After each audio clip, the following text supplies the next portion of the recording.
Hello everyone, welcome to your learning channel office computer. आज की C language की class chapter 2 में हम लोग इफ़ के बारे में जानेंगे। तो आइए स्टार्ट करते हैं। इफ़ को कंडीशनल स्टेटमेंट भी कहा जाता है। यहाँ पे इफ़ का मतलब रहेगा कि आप श्योर नहीं हैं कि एक्शन होना चाहिए या नहीं होना चाहिए। तो आप ये कह सकते हैं कि इफ़ कमांड का यूज़ डिसीजंस को बनाने के लिए किया जाता है, लेकिन उसके पीछे कंडीशंस होती हैं।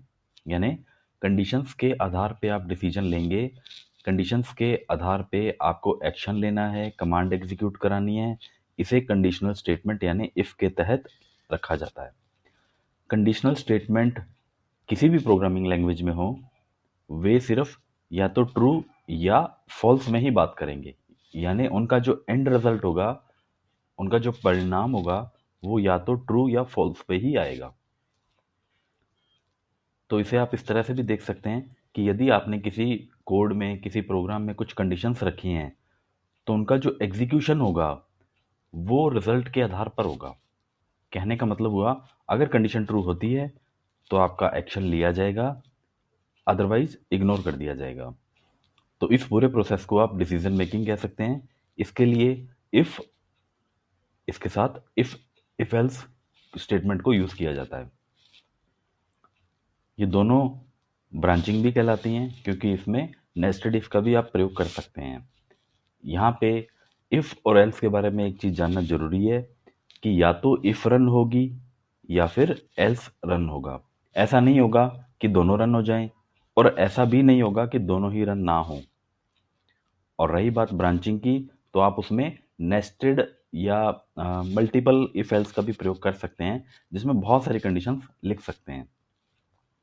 इसके साथ ही आपको एक इमेज में ये भी दिखाया गया है कि इफ़ को लिखने का जो तरीका रहेगा, उसके लिए आपको सिंपली इफ़ कीवर्ड लिखना है और ब्रैकेट के अंदर आप अपनी कंडीशन लिख सकते हैं, और अपनी जो कमांड है वो आप इंस्ट्रक्शन है वो लिख सकते हैं। अगर आपके पास सिंगल स्टेटमेंट है तो आपको करली ब्रैकेट यूज़ करने की ज़रूरत नहीं है, और अगर आपको एक से ज़्यादा एक्शन लेने हैं तो आपको करली ब्रैकेट भी लगाने होंगे। तो आइए इस इफ़ कमांड को कुछ हम प्रैक्टिकल के द्वारा भी समझने का प्रयास करते हैं। ये सी लैंग्वेज में हम लोग इफ स्टेटमेंट के यूज़ को समझते हैं। इसके लिए हम एक उदाहरण लेंगे। तो सबसे पहले आप जब भी सी लैंग्वेज को स्टार्ट करें तो एक लाइब्रेरी फाइल stdio.h को आप इंक्लूड कर लें, और उसके बाद सी लैंग्वेज में मेन फंक्शन को लिखा जाता है जिसमें पूरे प्रोग्राम का कोड रहता है। तो चलिए स्टार्ट करते हैं। हम यहाँ पे इफ स्टेटमेंट को समझने के लिए एक वेरिएबल एज नाम के वेरिएबल को लेते हैं, और इसकी वैल्यू हम उदाहरण के लिए 20 रख देते हैं। तो जैसा कि आपको मालूम है, इफ स्टेटमेंट का काम कंडीशन को चेक करने से संबंधित होता है। तो यहाँ पे हमने लिखा यदि एज 18 या उससे ज़्यादा है, तो आप समझ रहे हैं कि जो कैंडिडेट है वो वोट कर सकता है। तो मैसेज को प्रिंट करने के लिए हमें printf कमांड का यूज़ करना होगा। यहाँ पे हम कुछ भी अपनी तरफ से मैसेज लिख सकते हैं, जैसे कि यू कैन वोट। ये स्टेटमेंट उस वक्त रन होगा जब आपकी कंडीशन यानी इफ ट्रू हो जाएगी, और अगर इफ कंडीशन ट्रू नहीं होती है तो आपको एल्स में भी एक स्टेटमेंट देना होगा जो कि कंडीशन के फॉल्स होने पर होता है। तो उदाहरण के लिए हम यहाँ पे लिख देते हैं सॉरी। तो कहने का मतलब ये हुआ कि यदि आपकी एज 18 या उससे ऊपर है तो आप वोट कर सकते हैं, अन्यथा आप वोट नहीं कर सकते, जबकि प्रोग्राम के बिगिनिंग में ही हमने एज को 20 मान के चला है। आइए अब इस प्रोग्राम को हम कंपाइल करते हैं, रन करते हैं। इसके लिए हमें रन स्टेटमेंट पे जाना होगा, और यहाँ पे दी गई कमांड रन को क्लिक कर सकते हैं। तो प्रोग्राम एग्जीक्यूट हो गया है। अब इसके बाद अगर आप इसका आउटपुट देखना चाहें तो विंडो में यूजर स्क्रीन पे जा करके आप चेक कर सकते हैं, जिससे कि आपको प्रोग्राम का आउटपुट समझ में आ जाएगा। अब इसी उदाहरण को मान लीजिए हम यहाँ पे एज को कम कर देते हैं, यानी कि इस वक्त आपकी जो कंडीशन है वो फॉल्स हो गई है। तो इफ का जो स्टेटमेंट है ये एग्जीक्यूट नहीं होगा, यानी कि स्टेटमेंट एल्स का एग्जीक्यूट होगा। तो इसके लिए आपको दोबारा से प्रोग्राम को एग्जीक्यूट करना होगा। तो इसके लिए हम फिर से रन में चलते हैं, और यहाँ पे प्रोग्राम को हम एग्जीक्यूट करते हैं। इसके अलावा यूजर स्क्रीन में जा करके हम इसके आंसर को भी देखना चाहेंगे यूजर स्क्रीन, आप चाहें तो इसके लिए शॉर्टकट ऑल्ट F5 भी प्रेस कर सकते हैं। तो जैसा कि आप देख रहे हैं यहाँ पे आपको पिछला आंसर तो लिखा हुआ मिलेगा ही, क्योंकि हमने क्लियर स्क्रीन नहीं किया है। नया आंसर आपको सॉरी के रूप में मिलेगा, जो कि आपकी इफ कंडीशन को फॉल्स होने के रूप में बता रहा है कि आपकी इफ कंडीशन फॉल्स हुई है। इफ को समझने के बाद आइए अब बात करते हैं लूप्स की। तो जितने भी प्रोग्रामिंग कंस्ट्रक्ट हैं, चाहे वो डेटा टाइप्स थे या टोकन्स थे या इफ कमांड हैं, ये जितनी भी प्रोग्रामिंग लैंग्वेजेस होंगी उन सब में ऑलमोस्ट सिमिलर होती हैं। तो अगर आप एक बार इसका कंसेप्ट क्लियर कर लेंगे, इनके लॉजिक को समझ लेंगे, तो दोबारा आपको इसके ऊपर मेहनत नहीं करनी पड़ेगी। तो चलिए बात करते हैं लूप की। लूप के बारे में एक चीज़ बिल्कुल क्लियर है, we need to repeat statement. That is, जब भी आपको लगे कि एक ही काम को बार बार करना है, तो आप उसे बार बार मत करिए, उसे लूप के अंदर रख दीजिए। ऐसा करने से आपको वो काम एक ही बार करना होगा। अब ये जिम्मेवारी लूप की रहेगी कि वो उसे रिपीट करता रहे। तो इसे और आसान उदाहरण से समझने का प्रयास करते हैं। Suppose we want to print hello world. तो मान लीजिए आपको हेलो वर्ल्ड को प्रिंट करना है 10 टाइम्स। आप इसे 20 या 100 टाइम भी कर सकते हैं। तो आपको उतनी बार नहीं लिखना है। So we have for loop, while loop, do while loop for this purpose. तो इन लूप के थ्रू आप इस कमांड का प्रयोग कर सकते हैं और अपना प्रोग्राम क्रिएट कर सकते हैं। इससे प्रोग्राम का साइज भी कॉम्पैक्ट रहेगा, रिपीटिव स्टेटमेंट होने की वजह से एरर भी कम आती हैं। तो सभी बेनिफिट्स हैं।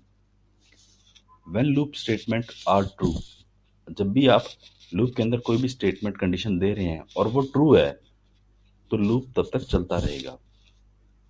स्टेप्स आर रिपीटेड, लूप के स्टेप हमेशा रिपीट होते रहेंगे। यानी आपने लूप के अंदर जो कमांड लिखी है वो चलती रहेगी till the condition is true.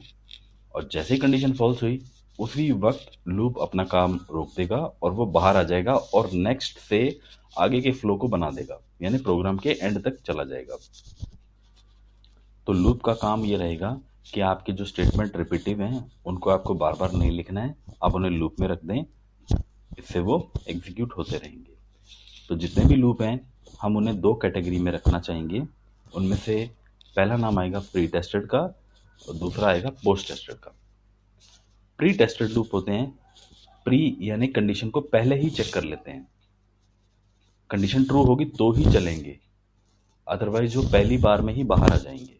यानी बिना चले भी लूप बाहर आ सकता है, वो आपका बिना काम किए भी बाहर आ सकता है। तो इसे कहते हैं प्री टेस्टेड। इसमें आप फॉर और व्हाइल लूप को रख सकते हैं। फिर आता है पोस्ट टेस्टेड। पोस्ट यानी बाद में। तो इसका मतलब हुआ कि अगर कंडीशन बिगिनिंग में पहली बार ही फॉल्स है, तो भी लूप कम से कम एक बार तो चलेगा ही चलेगा। और इसके पीछे तर्क ये दिया जाता है कि जो व्हाइल लूप होता है, डू व्हाइल लूप होता है, उसमें जो कंडीशन लिखी जाती है वो बिल्कुल बॉटम में लिखी जाती है। तो इस वजह से वो स्टेटमेंट को एग्जीक्यूट करते हुए बॉटम में आके कंडीशन को चेक करता है। तो यहाँ पे ये समझना जरूरी है कि पोस्ट टेस्टेड लूप में सिर्फ डू व्हाइल लूप आता है। वो कम से कम एक बार तो चलेगा ही चलेगा, अगर कंडीशन बिगिनिंग में फॉल्स है तो भी। अदरवाइज अगर कंडीशन ट्रू है तो वो चलता रहेगा और फॉल्स होने पे बाहर आ जाएगा। आइए अब इसके सिंटैक्स के बारे में जानते हैं। तो सबसे पहले फॉर लूप को अगर आप देखेंगे तो जितने भी प्रोग्रामिंग लैंग्वेजेज हैं उनमें फॉर लूप इसी तरह से लिखा जाएगा। अगर आप एक में सीख लेते हैं तो आपको दूसरी किसी लैंग्वेज में सीखते समय फॉर लूप को आपको दोबारा नहीं समझना पड़ेगा, आप इसे इग्नोर कर सकते हैं, छोड़ सकते हैं। तो फॉर लूप के अंदर तीन पार्ट रहेंगे। पहला स्टार्टिंग वैल्यू, इनिशियलाइजेशन बोला जाता है, यानी आपने शुरू कहाँ से करना है। तो ये कोई ज़रूरी नहीं है कि आप i=1 ही करेंगे, जैसा कि हमने अभी एग्जाम्पल में भी देखा है। फिर हम आते हैं कंडीशन में, यानी आपको फॉर लूप कहाँ तक चलाना है। इसके बाद आता है इंक्रीमेंट डिक्रीमेंट। इंक्रीमेंट होता है कि आप कम से ज़्यादा की ओर जा रहे हैं तो इंक्रीमेंट करना होगा, और अगर आप ज़्यादा से कम की तरफ जाएंगे तो डिक्रीमेंट करना पड़ेगा। जो भी स्टेटमेंट होगा वो पूरी तरह से फॉर लूप पे निर्भर रहेगा, डिपेंड करेगा कि उसकी कंडीशन ट्रू है तब तक चलेगा। सिंपल स्टेटमेंट है कि फॉर लूप या वाइल लूप तभी तक चलते हैं जब तक उनकी कंडीशन ट्रू होती है, फॉल्स होती है वो बाहर आ जाएंगे। सिमिलर टू दैट अगर आप वाइल लूप को भी कंपेयर करेंगे तो आप देख रहे हैं कि इसमें कंडीशन जो है टेस्ट एक्सप्रेशन के रूप में लिखी गई है, यानी आप टेस्टिंग कर रहे हैं, आप इसमें देख रहे हैं कि कब तक चलना है। तो जैसे फॉर लूप में स्टार्ट वैल्यू है तो वाइल लूप की स्टार्ट वैल्यू कहाँ रहेगी, दैट इज बिफोर वाइल, वो पहले भी आपको मिल सकती है। वाइल लूप में भी आपको स्टेटमेंट देने हैं, फॉर लूप में भी स्टेटमेंट देने हैं। अगर आप ध्यान से देख रहे हैं तो फॉर लूप का जो इंक्रीमेंट डिक्रीमेंट पार्ट है जो कि फॉर लूप के अंदर ही होता है, फॉर लूप के साथ ही होता है, वाइल लूप में वो अंदर आ जाता है। अगर आपने इंक्रीमेंट डिक्रीमेंट स्टेटमेंट नहीं दिए तो ऐसे लूप को इनफिनिटी लूप कहा जाता है, अनंत लूप कहा जाता है, यानी वो चलते ही रह जाएंगे। यानी अगर आपने लॉजिकली मिस्टेक कर दी, गलत लूप लगा दिए, तो फिर वो स्टेटमेंट एग्जीक्यूट होते ही रहेंगे, तो वो काम बार बार होता रह जाता है, तो वो बाहर आने की स्थिति में ही नहीं है। तो यहाँ आपने देखा कि फॉर लूप और वाइल लूप ऑपरेशनली सिमिलर हैं बट उनके सिंटैक्स में डिफरेंस है। अगर आपको स्टार्ट से लेके एंड तक जाना है, इंक्रीमेंट करते हुए जाना है, तो आप फॉर लूप को यूज़ कर लें। अगर आपको सिर्फ कंडीशन टेस्ट करने के बेस पे काम करना है तो आप वाइल लूप को यूज़ कर सकते हैं। अब बारी आती है डू वाइल लूप की। डू वाइल लूप पिछली स्लाइड में जो हमने दो लूप देखे थे उनसे बिल्कुल अलग है। When the condition is false it stop working, तो ऐसा उनमें भी होता है और यहाँ पे भी रहेगा, but it still run at least once, ये एक बार तो चलेगा ही चलेगा। अगर कंडीशन फॉल्स है बिगिनिंग में, पहली बार में कंडीशन फॉल्स है, तो फॉर और वाइल लूप तो बाहर आ जाएंगे पहली बार में बिना काम किए, लेकिन डू वाइल लूप क्या होगा, एक बार चल के फिर बाहर आएगा। The main difference between is in do while loop the condition is tested at the end, तो ये उसका रीजन है कि ये कंडीशन ही बिल्कुल बॉटम में एंड में जाके चेक करता है, तो उसको एक्शन तो लेना ही पड़ता है। और अगर कंडीशन फॉल्स है तो ये दूसरी बार आपका काम नहीं करेगा, वहां से बाहर आ जाएगा, और अगर दूसरी बार में कंडीशन ट्रू निकली तो ये चलता रहेगा, फिर ये कंडीशन फॉल्स होने पे बाहर आता है। तो आप कह सकते हैं do while loop exit control है, क्योंकि बाहर निकलता है उस समय पे कंडीशन को चेक करता है, बाद में कंडीशन को चेक करता है, तो आप एग्जिट कंट्रोल के नाम से इसे जानते हैं। जबकि बाकी जो दो लूप थे फॉर और वाइल लूप सिंपली उनको एंट्री कंट्रोल्ड बोला जाता है, क्योंकि वो स्टार्ट होते समय, एंट्री लेते समय ही चेक कर लेते हैं कि कंडीशन ट्रू है तो ही चलेंगे, अन्यथा वो पहली बार में बाहर आ जाएंगे। डू वाइल को लिखने का जो सिंटेक्स रहेगा उसमें आपको डू पहले लिखना है, वाइल को बॉटम में लिखना है। तो अब देख रहे हैं करली ब्रैकेट के बीच में आपका एक्शन है, तो यहाँ से आप समझ सकते हैं कि क्यों कम से कम ये एक बार चलता ही चलता है। तो आइए अब हम डू वाइल लूप को और फोर वाइल लूप को एक प्रैक्टिकल एग्जांपल से समझने का प्रयास करते हैं। आइए एक और एग्जांपल से हम लोग फोर लूप को समझने का प्रयास करेंगे। फिर से जब आप सी को स्टार्ट करेंगे तो सबसे पहले आपका काम होगा एक लाइब्रेरी फाइल stdio.h को इंक्लूड कर लेंगे। उसके बाद मेन की बॉडी को आपको स्टार्ट करना होगा। चलिए अब फोर लूप को समझने के लिए सबसे पहले हमें एक इंक्रीमेंट काउंटर वेरिएबल लेना होगा। उदाहरण के लिए हम यहाँ पे आई वेरिएबल ले लेते हैं। सबसे पहले आपको लिखना होगा फोर। अब इस फोर स्टेटमेंट के अंदर आपको तीन पोर्शन के रूप में बात करनी होगी। सबसे पहले कि आपको स्टार्ट कहाँ से करना है, तो यहाँ पे हमने लिखा है आई इजिकल्स टू वन, इसका मतलब होगा कि हमें एक से शुरुआत करनी है, और आई का एंडिंग यानी कंडीशनल स्टेटमेंट बनेगा लेस देन इजिकल्स टू 10, यानी आई की वैल्यू जब तक 10 या उससे कम तक रहेगी। और इसके अलावा आपको लिखना होगा कि आई का इंक्रीमेंट कैसे रहेगा, तो हम यहाँ पे लिख देते हैं i equals to i plus one, यानी आपको एक एक स्टेप करके चलना होगा। तो फोर लूप के अंदर हमने तीन पोर्शन लिखे हैं। सबसे पहले इनिशियलाइजेशन, यानी कि स्टार्ट कहाँ से करना है, दूसरा कंडीशन कहाँ तक आपकी चलनी है, और इंक्रीमेंट कैसे करना है। तो यहाँ पे अब हम एक एग्जांपल लेते हैं printf कमांड का, और यहाँ पे हम मेंशन करना चाहेंगे न्यू लाइन के साथ में हेलो।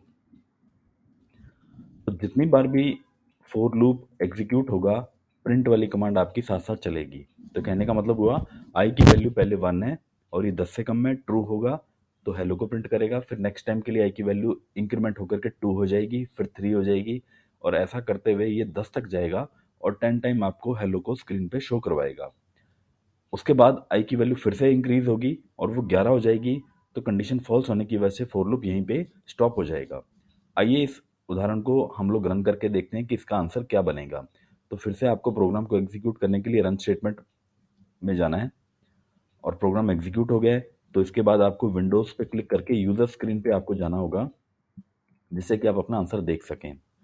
तो जैसा आप देख रहे हैं, जितनी बार फॉर लूप चलेगा, उतनी बार उसके अंदर लिखी गई कमांड एग्जीक्यूट होती है। अब इसी को हम चेंज कर देते हैं। मान लीजिए यहाँ पे हम लोग हेलो ना प्रिंट करवा करके आई की वैल्यू को ही शो करवा देते हैं। तो ऐसा करने से आई की जो वैल्यूज स्क्रीन पे शो होने वाली हैं, वो आप समझ रहे हैं कि 1 से लेके 10 तक ये एग्जीक्यूट होगा। तो पहले प्रोग्राम को आपको फिर से क्या करना होगा, रन में जाना होगा और यहाँ से आप प्रोग्राम को एग्जीक्यूट कर सकते हैं। उसके बाद विंडोज़ में जाके यूज़र स्क्रीन पे जाके आप अपना आंसर देख सकते हैं। तो जैसे कि आपको स्क्रीन पे दिखाई दे रहा है, 1 से लेके 10 तक की वैल्यूज प्रिंट हो गई हैं। तो फॉर लूप का जो यूज़ किया जाता है, दैट इज स्टेटमेंट को हम रिपीट कर सकते हैं। इसके लिए आपको कमांड बार बार नहीं लिखनी पड़ती। सी लैंग्वेज के चैप्टर 2 के अंत में हम लोग कुछ एक्सरसाइज के बारे में बात करेंगे, क्योंकि हमने इफ़ और लूपिंग के बारे में बात की, उनको पढ़ा समझा।